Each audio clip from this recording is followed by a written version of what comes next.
আসসালামু আলাইকুম, সবাই কেমন আছেন? আশা করি সবাই ভালো আছেন। আজকে আমরা বেড়াইতে যাব বলতে আমার ভাইয়ের বাসায় যাব। আমার ভাইয়ের বাসায় আমি যাই আর কি, কয়েকদিন পর পর যাই, আর কারো বাসায় যাইতে পারি না। আমার ভাইয়ের বাসা আমার বাসা থেকে আধা ঘন্টা লাগে যাইতে, এই জন্য 1 মাস 15 দিন পর পরই যাই।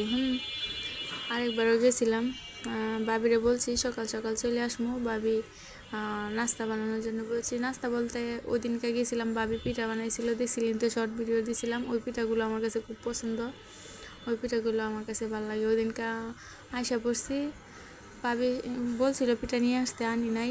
ছোটো মেয়ে তো, যদি আনলে কিছু হয় লগে করে, এই জন্য আনি নাই। এই জন্য আজকে বলছি যে ভাবি রেডি করে রাখেন, আমি আসলে পিঠাগুলো বানাই দিবেন। তখন ভাবিকে বাসায় চলে গেলাম পেঁপে খায়া। এই যে আসিয়া আমি আসতেই ভাবি পিঠাগুলো ভাজা শুরু করে দিছে। সব কিছুই করে রাখছিল, আসার সাথে সাথে পিঠা ভাজা শুরু করছে। ভাবি কিন্তু অনেক সুন্দর সুন্দর পিঠা বানাইতে পারে, বুঝছেন।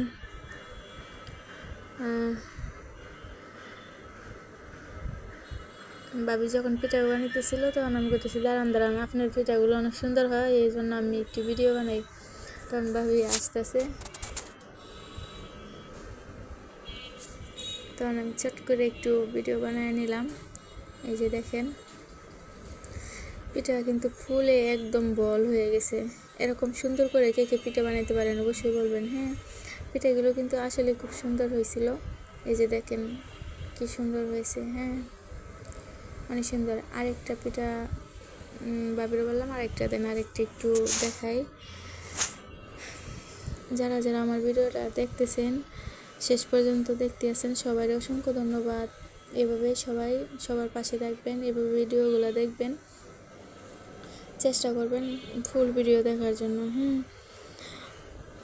এই যে আরেকটা পিঠা দিচ্ছে, দেখেন এটাও কিন্তু ফুলতেছে, দেখেন এটাও একদম বল হয়ে যেতেছে। এই যে বল হয়েই গেছে।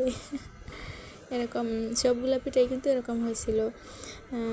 আচ্ছা, যারা শেষ পর্যন্ত আমার ভিডিওটা এখন পর্যন্ত দেখতেছেন, তাদের সবারই অসংখ্য অসংখ্য ধন্যবাদ। আর সবাই ভালো থাকবেন।